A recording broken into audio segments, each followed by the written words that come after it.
এই অন্তর্বর্তীকালীন সরকারকে আমরা আহ্বান জানাচ্ছি আওয়ামী লীগকে নিষিদ্ধ করার জন্য, আওয়ামী লীগকে বিচার দ্রুত করার জন্য আপনার আর কি কি প্রয়োজন?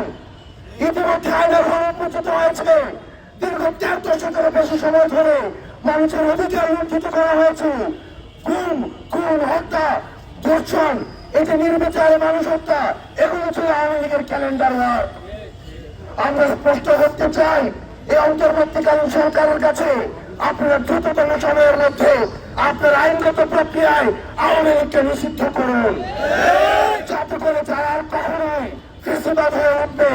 যারা গণতন্ত্রকামী, তারা যদি ফেসিবাদী হতে চায়, যারা মুসলিম তারা যদি জালিম হতে চায়, তাহলে তারা আওয়ামী লীগের ছবিটি তাদের সামনে ভেসে ওঠে। আমরা আমাদের ভাই কাসেম হত্যার জন্য কাসেমকে সামনে রেখে, কাসেমের লাশ সামনে রেখে আমরা শপথ গ্রহণ করছি। কাসেমের এই রক্তের কারবার আমাদের উপরে আমরা আওয়ামী লীগকে নিষিদ্ধ করে ছাড়বো। ইনকিলাব জিন্দাবাদ।